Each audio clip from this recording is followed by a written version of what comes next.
नमस्कार, मैं हूं राहुल तिवारी और आप देख रहे हैं राष्ट्रीय खबर टीवी। देश में बहुत से एनजीओज़ को आपने अलग अलग तरह से काम करते हुए देखा होगा, लेकिन एक ऐसे एनजीओ से आपको मिलाने जा रहे हैं जो देश में युवाओं के ऊपर काम करता है और युवाओं के ऊपर काम करने के साथ साथ एक नए ट्रैक के साथ, नए नए तरीके, नए आगामी युग के साथ नए नए तरीक़ों को अपनाता है। इस वक्त हमारे साथ एसएएस नगर यूथ क्लब के प्रेसिडेंट वरुण चड्ढा जी हैं। वरुण चड्ढा जी, बहुत बहुत स्वागत है हमारे चैनल में आपका। नमस्कार सर। मैं ये सबसे पहले मेरा क्वेश्चन ये रहेगा, आपसे ये जानना चाहूँगा यूथ क्लब क्या है और कैसे काम करते हैं आप लोग? यूथ क्लब देखिए एक संस्था है जिसमें हम लोग यूथ को देखते हैं, यूथ को पॉजिटिविटी, जो युवा हैं हमारे देश के, हम उनको पॉजिटिविटी देने का हम एक कार्य करते हैं। वो पॉजिटिविटी हमारे जितने भी हम प्रोग्राम्स वगैरह करते हैं, कोई वर्कशॉप्स वगैरह करते हैं, तो हमने उसके थ्रू हमारा एक पर्पस होता है कि हम वो सपोर्ट करें उनको, यूथ को। और यूथ क्लब से पहले मैं ये बताना चाहूँगा, यूथ क्लब में इम्पॉर्टेंट जो है, यूथ को हम इम्पोर्टेंस देते हैं। अब यूथ क्या है? यूथ बनता है यू से, पहले लिखा जाता है यू, YOU। यू का मतलब है तुम। जब हम ये सभी युवा जितने भी हैं उनको जब हम सपोर्ट करते हैं, हम एक दूसरे को सपोर्ट करते हैं, तो हम एक यूथ क्लब बनाते हैं। और हमारा प्रयास ये होता है कि हम कुछ ऐसा काम करें, ना केवल उनकी अपनी ज़िंदगी में उनको इसका बेनिफिट हो, बल्कि हमारे देश को, हमारी सोसाइटी को उसका बेनिफिट हो। तो ये एक कार्य रहता है। सर, यूथ क्लब की शुरुआत कब से हुई और इसके स्तंभ जो है, आधार स्तंभ, वो कौन? जी बिल्कुल सही। यूथ क्लब देखिए, यूथ क्लब एसएएस नगर जो है वो 1993 से शुरुआत हुई। 1992 में श्री नवीन चड्ढा जी, जो कि एक सोशल सर्विस करते थे, मेरे ब्रदर ही थे, बड़े ब्रदर, उन्होंने सोशल सर्विस सोचा कि 9th करते करते उनके दिमाग में है क्यों ना हम कुछ एक ऐसा ग्रुप बनाते हैं जिसमें आप अलग अलग श्रेणियों के अलग अलग जो हम युवा हैं, चाहे वो 8th क्लास के हैं, 10th क्लास के हैं, या जितने भी बड़े भी हैं, उनको हम लेके क्यों ना हम सभी का टैलेंट को मिक्स कर सकते हैं, एक दूसरे से सीख सकते हैं। तो हम एक ऐसा क्लब फॉर्म करते हैं। सो ये 1993 में उन्होंने इसकी शुरुआत की और शुरुआत तकरीबन 10-11 यूथ से हमने शुरू किया था। और जैसे जैसे टाइम चलता गया वैसे वैसे यूथ क्लब का आकार बढ़ता गया, ज़्यादा युवा इसमें पार्टिसिपेट करते रहे। और जैसा आपने दूसरा आपका प्रश्न है कि इसमें स्तंभ क्या है, यूथ क्लब में पहले स्तंभ जो हैं वो श्री नवीन चड्ढा जी हैं, जो कि जिन्होंने ये क्लब को फॉर्म किया। एक्चुअली क्लब जो बाद में हमने इसको पेपर्स पे हमने यूथ क्लब नाम रखा था, बट ऑफ पेपर ये शुरुआत से ही 1993 से चल रहा है और नवीन चड्ढा जी ने इसको शुरू किया है। और दूसरी बात ये है, कई बार लोग ये कहते हैं कि जब आप सोशल सर्विस करते हैं तो यूजुअली लोग की टेंडेंसी ये होती है कि हो सकता है इसको पढ़ाई में इस बंदे का मन नहीं होता होगा और तब करके इसने ये क्लब फॉर्म किया होगा। मैं ये बताना चाहूँगा, वो अपने लाइफ में वो टॉपर रह चुके हैं। स्कूल कॉलेज में उन्होंने बहुत अच्छा लेवल का उनकी परफॉर्मेंस थी, मीडिया में उनकी कवरेज होती थी, और थापड़ में भी उनका एक टाइम वो सीए कर रहे थे। सीए करते करते उनको पता चला कि वो ट्रांसफ़र नहीं हो सकते, उन्होंने एमसीए करना पड़ गया उनको। एक बंदा जो अकाउंट्स बैकग्राउंड का बंदे को अगर आप एन मौके पे कहोगे कि आपको अकाउंट्स में नहीं आगे बढ़ने दिया जाएगा और आपको एमसीए करना पड़े, तो आप, मैं ये इसलिए बता रहा हूँ, पर्सनली ये नहीं बता रहा, ये सब युवा क्लब का फॉर्म है जी। क्योंकि उन्होंने पॉजिटिविटी लाइफ में रखी। और ये पॉजिटिविटी कहाँ से आई?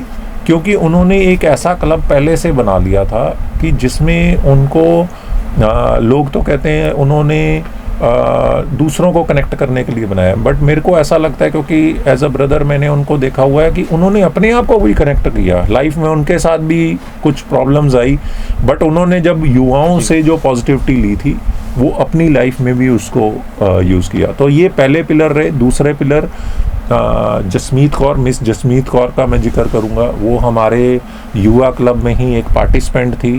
वो एक युवा थी जिन्होंने 2013 में केदारनाथ जी की जब त्रासदी हुई थी, जब वहाँ बाढ़ आई थी और बहुत लोग मरे थे, इसमें हमारे जो 3B1 वैष्णो माता मंदिर से पंडित जी की डेथ हुई थी और उनके घर के 11 लोग, तो उनकी जब डेथ हो गई थी तो उसको हमने एक इवेंट हमने 2013 में उसके बाद हमने शुरू किया था ताकि हम उनके घर में केवल उनकी पत्नी जो थी वो रहती थी, तो हमने उनकी सपोर्ट के लिए, कुछ फाइनेंशियल सपोर्ट के लिए हमने एक इवेंट ऑर्गेनाइज की थी।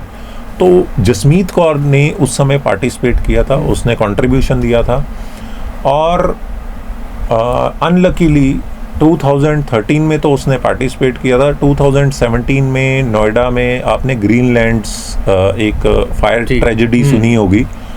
ग्रीनलैंड फायर ट्रेजेडी में उन्होंने, जसमीत कौर ने 20 साल की उम्र में वो क्या था, साथ में पढ़ाई के साथ साथ वो जॉब भी कर रही थी, मतलब फुल टाइम जॉब करती थी और पार्ट टाइम वो पढ़ती थी। उस टाइम आग जब लगी उनके दफ्तर में तो उन्होंने 7 लोगों को बचाते बचाते अपनी जान दे दी। तो ये हमारे लिए पिलर का काम है क्योंकि यूथ में, मैंने अभी आपको यही बोला, यूथ क्लब की डेफिनेशन में यू पहले है जी। तो उन्होंने दूसरों के लिए जब वो किया तो वो मेरे को लगता है ये पिलर है जी। एंड तीसरे जो पिलर हैं वो है श्री भोलाराम आनंद जी, जो कि नाना है मेरे, और उन्होंने वैसे वो फ्रीडम फाइटर रहे हैं देश के लिए, और पर उन्होंने कभी क्लेम नहीं किया। मैं उनको भी यूथ की श्रेणी में रखूँगा। उनकी एज जरूर 90+ रही है, बट मैं उसमें क्यों रखूँगा क्योंकि उन्होंने आज युवा क्लब में उनका क्यों मैं संकलित कर रहा हूँ, उनको एज अ पिलर क्यों कह रहा हूँ, क्योंकि उन्होंने 2018 में जब वो सितंबर में हमारे पास आए थे तो उन्होंने आइडिया दिया था मेरे मदर को कि आप जो है अपनी हॉबी को, क्योंकि एक टाइम ऐसा हुआ कि जब युवा क्लब शुरू हो गया था 13 से लेके 18 तक, एक ऐसा टाइम था जिसमें सबसे ज़्यादा मतलब मेरे को लर्निंग एक्सपीरियंस हुआ। वो लर्निंग एक्सपीरियंस क्या था, 2018 जब एंड होने लगा था तो उस समय मेरे को युवाओं से ही एक कॉम्प्लीमेंट कह लें या कमेंट कह लें, वो मिलने शुरू हो गए थे कि सर आपने तो कुछ नहीं किया, आप हमेशा, आप वो कहते हैं कि आप प्रेसिडेंट अवार्डी बने, प्राइम मिनिस्टर अवार्डी बने, गिनीज बुक रिकॉर्ड होल्डर बने या लिम्का रिकॉर्ड होल्डर बने, सर हम तो कर लेंगे बट आप क्यों हमारे को कह रहे हैं, आपने क्या किया हुआ है। तो उस समय मेरे को वो चीज़ें सुननी पड़ रही थी। तो सितंबर 2018 में जब मेरे नाना जी आए थे तो उन्होंने मेरी मदर को ये गाइड किया, उनको मैंने ये चीज़ें बताई, तो उन्होंने गाइड किया कि अपनी हॉबी को आप क्यों नहीं अपने इसमें ले जाते।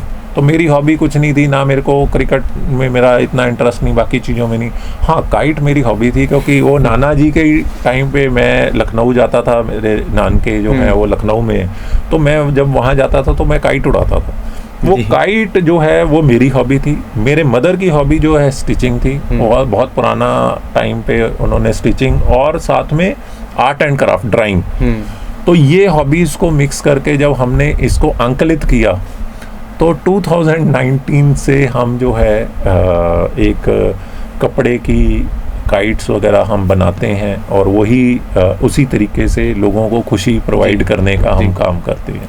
तो ये 3 पिलर्स मेरे को ऐसा लगता है। वरुण जी, किसी चीज़ के बनने के पीछे की कोई वजह होती है जी, तो यूथ क्लब के बनने के पीछे क्या वजह थी? देखिए, यूथ क्लब के बनने की वजह मैंने जैसे पहले बताया कि 1993 में जब ये क्लब स्टार्ट हुआ था, तो 1992 में क्योंकि सोशल वेलफेयर में जब ब्रदर ने ज्वाइन किया, जहाँ तक मैंने उनको देखा है, उसी समय कुछ ऐसा शुरू हो गया था कि लोग ना आपस में जो युवा थे, एक समझ में बात क्या आ रही थी मेरे ब्रदर को कि पढ़ाई जो है ज़िंदगी में इतना रोल नहीं प्ले करेगी। मैं ये नहीं कह रहा कि पढ़ाई की इम्पोर्टेंस नहीं है, उनका अपना मानना था। इवन वो खुद एक इंटेलिजेंट थे, ठीक है, बट उनके हमेशा दिमाग में ये आया कि इंटेलिजेंस जो है एक लिमिट तक जायज़ है, उसके बाद आपकी जो हॉबी है वो आपको वहाँ तक लेके जा सकती है जहाँ आपकी इंटेलिजेंस सोच भी नहीं सकती है। तो उन्होंने, क्योंकि उस समय आपको याद होगा एक सीरियल आता है बूगी वूगी जी, ये बूगी वूगी से के आसपास का टाइम है। और जब बूगी वूगी जब शुरू हुआ था और बूगी वूगी हम लोग देखते थे, हम लोग यही कहते थे कि देखो ये इतना ज़्यादा इंटेलिजेंट नहीं, इतना ज़्यादा पढ़ा लिखा नहीं है, पर फिर भी कितने लाख रुपए वो कोरियोग्राफर्स और वो सब कुछ कर रहे हैं, तो कहाँ से कहाँ लोग पहुँचे हैं, कोई एक्टिंग में, कोई डांस में, कोई इसमें। तो उनका मेन उद्देश्य था कि इसी बहाने एक दूसरे को कनेक्ट करें और किसी बहाने लोगों को एक साथ जोड़ के हम आगे लेके चलें। तो वो था बेस। वरुण जी, जिस तरह से अभी आपने बताया कि क्या वजह रही, वजहें आपने बताई यूथ क्लब के बनने की, इसके साथ ही अगर हम बात करें एक्टिविटीज़ की, यूथ क्लब में बच्चे किस तरह की एक्टिविटीज़ करते हैं, आपकी ओर से क्या क्या करवाया जाता है, उसके बारे में बताइए। जी, यूथ क्लब में देखिए हमारा पहला एजेंडा एक्टिविटीज़ के बारे में क्या है। जब भी युवा हमारे पास कोई भी आता है, हमारा पहला उद्देश्य क्या होता है कि हम उसको कहते हैं कि ठीक है, हम आपको एक प्लेटफॉर्म देंगे। हम कभी ये नहीं कहते कि हमें सब कुछ आता है और ओवरऑल ये है, क्योंकि हम लोग एक प्लेटफॉर्म देने का काम करते हैं, एक ऐसा पैड, एक ऐसा लॉन्च पैड जिसमें उसको हम सपोर्ट कर सकें। अब होता क्या है कि कई बार एक टैलेंट जब हमारे पास आता है तो उसका अपना एक रुचि होती है। वो रुचि आर्ट एंड क्राफ्ट में हो सकती है, वो रुचि सिंगिंग में हो सकती है, ड्राइंग में हो सकती है, वो रुचि किसी भी फील्ड में, काइट्स में हो सकती है, या कोई एरो मॉडलिंग या किसी ऐसी कोई अलाइक है। तो हमारा मेन उद्देश्य क्या रहता है, उससे हम एडवाइस लेते हैं। अगर हमारे को लगता है वो बाकी लोगों के भी काम आए तो वो हमारी एक्टिविटी का फॉर्म बन जाती है। वैसे अगर मैं नामांकन करूं तो ड्राइंग, डांस, मॉडलिंग, ये सारी चीज़ें, सिंगिंग, जो भी आपको वो आएंगी, वो सारी की सारी जितनी भी इवेंट्स एक यूथ की कॉमन इवेंट्स हैं, वो सारी हम लोग एक मोटा मोटा हम कराते हैं। वरुण जी, अभी फ़िलहाल कोरोना काल चल रहा है जी, तो तकरीबन 2 साल हो चुके हैं जी। तो कोरोना की मार हर देश झेल रहा है जी। इकोनॉमिक पे भी कहीं ना कहीं बहुत ज़्यादा असर पड़ा, बच्चों की स्टडी पे असर पड़ा, हर चीज़ पे कोरोना ने अपनी जो मार है वो रखी है, चाहे वो इंसान की जान के ऊपर ही क्यों ना हो। जी। तो क्लब ने लॉकडाउन के दरमियान किस तरह के काम किए, और उस दरमियान लॉकडाउन के बाद से क्लब की एक्टिविटीज़ में क्या बदलाव है, उसके बारे में। देखिए, क्लब ने लॉकडाउन के समय एक बात तो सुनिश्चित थी कि लॉकडाउन जब हुआ था तो देखिए पहले तो किसी को प्रेडिक्ट नहीं था कि लॉकडाउन होगा। दूसरी बात, जब लॉकडाउन हुआ हम लोगों को तो ये भी नहीं पता कि लॉकडाउन की डेफिनेशन क्या है, क्योंकि हम लोग कुछ ना कुछ एक्टिविटीज़ में यूथ क्लब जितने भी, मेरे को लगता है कि मैं तो सभी का थैंक यू करता हूँ, जितनी भी ऐसी ऑर्गेनाइजेशंस हैं जो एक्टिव रही हैं लॉकडाउन में, तो उन्होंने यूथ का हो, कई सीनियर सिटीज़न एसोसिएशन थी, उन्होंने बहुत बिजी रखा। तो हमारा क्या था, हमने एज अ यूथ क्लब क्या रखा कि एक तो युवाओं के लिए हमने ऑनलाइन क्लासेस वगैरह, ऑनलाइन वर्कशॉप्स वगैरह या ऑनलाइन कंपटीशन हमने ऑर्गेनाइज किए। इसी लॉकडाउन में हमने क्या किया, हमने कोशिश की कि हम मैक्सिमम से मैक्सिमम, क्योंकि अगर हम किसी को काम दे रहे हैं तो हमें खुद भी काम करना पड़ेगा पहले, तभी हम, क्योंकि मैंने बताया ना 2018 लास्ट में ये समझ में आ चुका था कि अब हमारे को भी आगे चलना पड़ेगा अगर यूथ क्लब को चलाना है। अदरवाइज एक टाइम तो ऐसा था, मैं खुद रिजाइन करने वाला था कि मैंने कहा कि ये दौड़ भाग मैं किसी और को संभालने दूँ और मैं खुद निकल जाऊँ। तो हमने क्या किया, हमने लॉकडाउन के समय हमें पता ही नहीं कि हमारा मोस्टली टाइम काइट्स बनाने में लगा। तो हमने पूरी मेहनत की कि हम हर वर्ग के लोगों को हम टच कर सकें, जिन्होंने भी हमारे देश के लिए अच्छा काम किया, चाहे वो डॉक्टर हों, पुलिस हों, या आप लोग न्यूज़पेपर कर्मी हों, तो बैंकर्स हों, तो हमने सब लोगों के लिए काइट्स हम बनाते रहे। तो इस तरीके से हम किया। इवन लॉकडाउन के टाइम पे हमारे को, क्योंकि हमारा काम देखकर, क्योंकि ऑनलाइन के माध्यम से हम लोगों के साथ जुड़े रहे, तो हमारा काम देखकर तुनिशिया के यूथ जो एकेडमी है उन्होंने हमारे को इनविटेशन दिया, तो हमने first international kite festival India को रिप्रेजेंट किया, जो कि फैब्रिक काइट फ्लाइंग का हुआ था। और इसी लॉकडाउन में हमने, क्योंकि अपने अपने इसका एजेंडा क्या था कि अपने अपने एरिया में हमने पॉजिटिविटी फैलानी है और अपने जो आसपास का जो स्काई है हमने उसको कलर से डेकोरेट करना है। तो हमने इस टाइम पे ये सब कुछ किया था। तो इसमें 15-16 कंट्रीज़ ने पार्टिसिपेट किया था।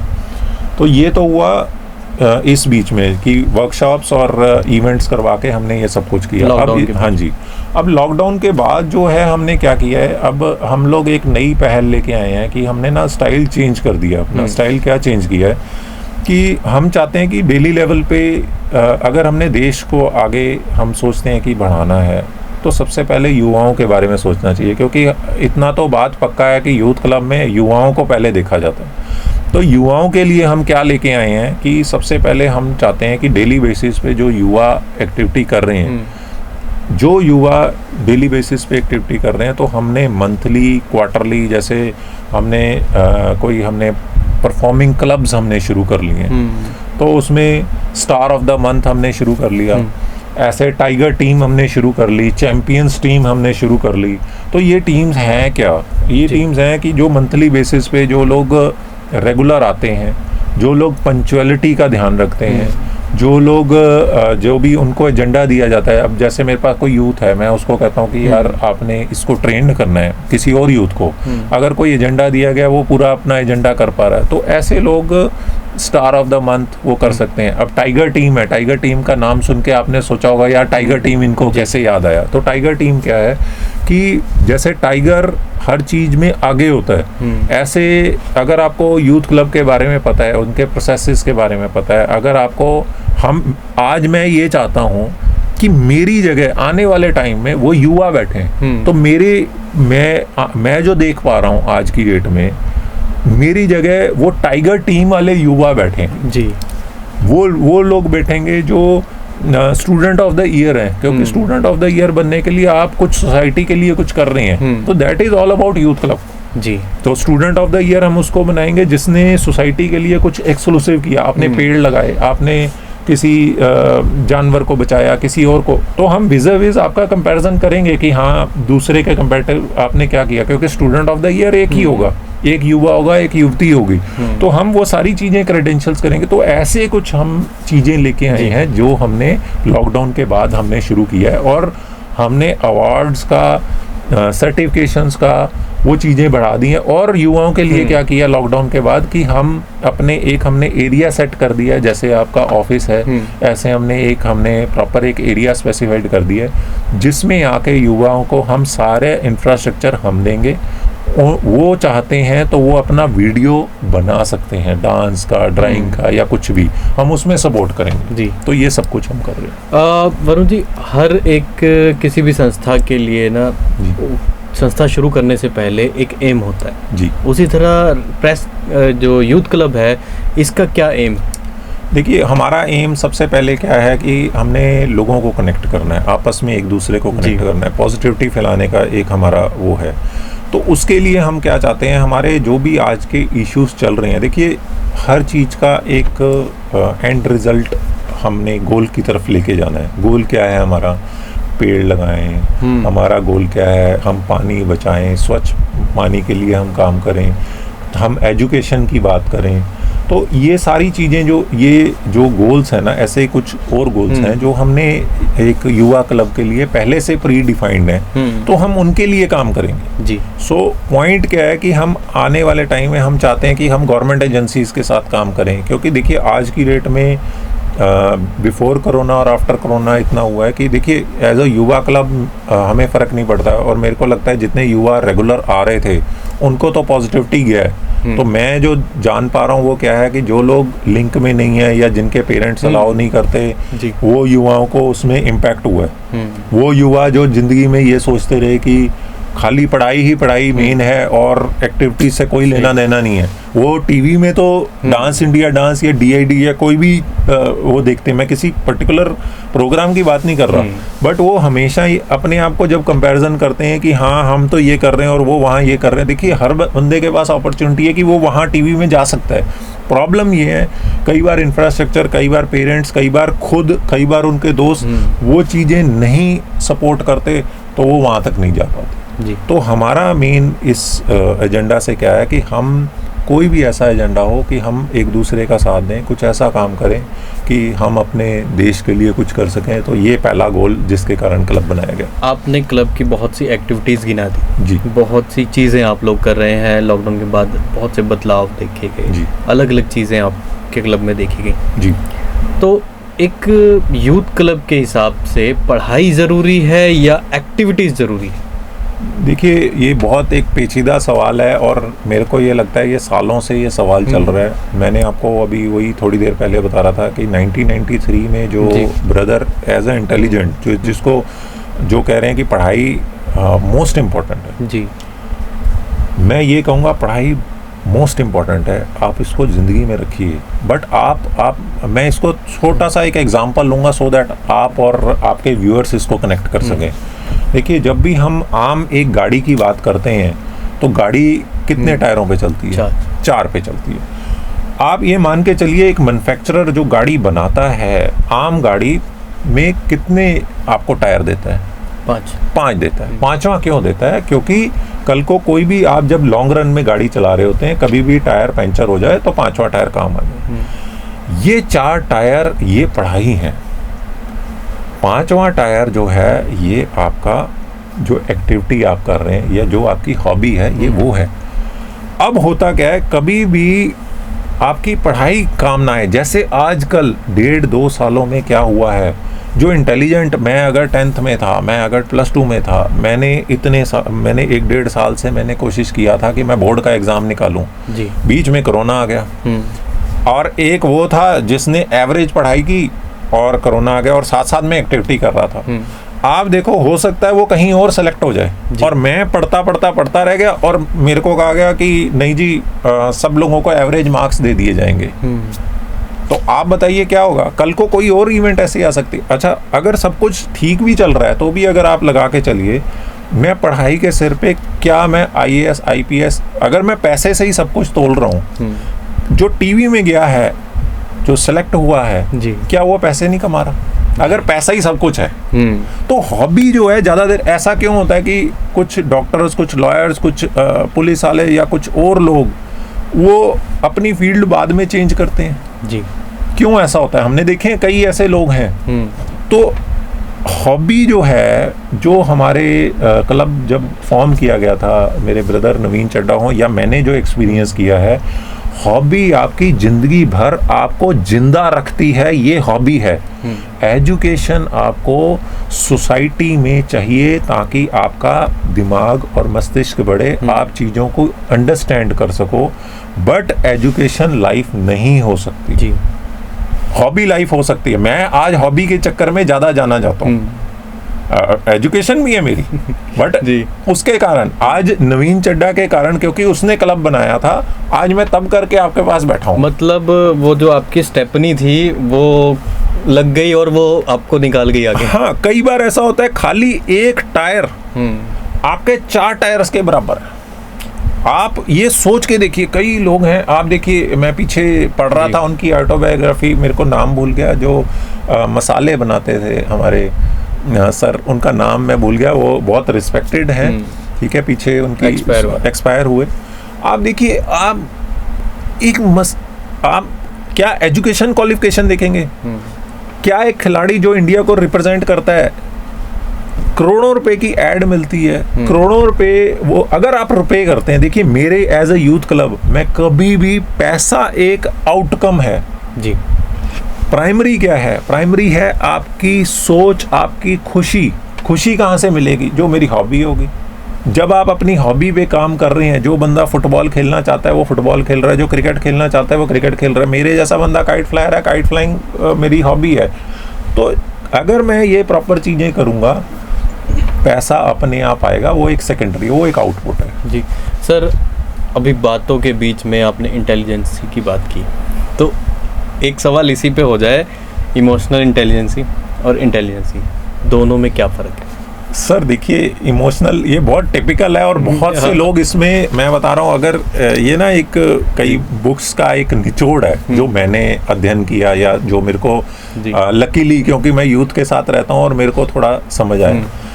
इमोशनल इंटेलिजेंस क्या होता है, जैसे हम अगर पहले इंटेलिजेंस की बात करते हैं फिर इमोशनल इंटेलिजेंस में जाते हैं। मैं सिंपल एग्जांपल में बताऊंगा सो दैट इजीली कनेक्ट हो जाए। इंटेलिजेंस में क्या होता है, होशियारी, कि मैंने एक चीज मैंने करनी है या एक चीज में मैं एक्सपर्ट हूँ, ठीक है। मैं इंटेलिजेंस की सिंपल बात करूंगा, मैं क्लास में होशियार हूँ, ठीक है। अब है इमोशनल इंटेलिजेंस। इमोशनल इंटेलिजेंस कहाँ काम आती है? दिन में, जिंदगी में हर जगह काम आएगी जी। इंटेलिजेंस आपकी काम आएगी जब मैं नौकरी के लिए इंटरव्यू देने गया हूँ या मैंने किसी चीज के लिए मैंने अप्लाई करना है, वहाँ इंटेलिजेंस काम आएगी। Emotional intelligence day to day काम आएगी। मैंने आपके साथ दोस्ती करनी है, मेरी इमोशनल इंटेलिजेंस काम है।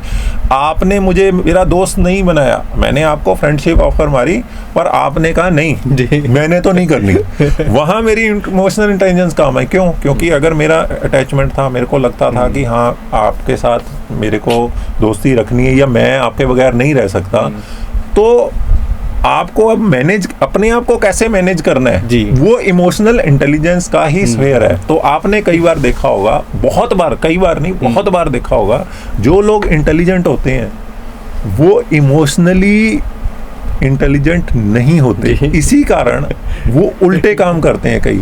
कई बार अपना ट्रेट चेंज कर देते हैं, कई बार जो है वो सोसाइटी के लिए वो नेगेटिव काम करते हैं। कई बार आपने देखा है कि आईटी प्रोफेशनल वो चोरियां कर रहा है बैठ के जी। क्यों कर रहा है? कोई बड़ी इंस्टीट्यूट से, मतलब मैं एग्जांपल, मेरे को टिप्स हैं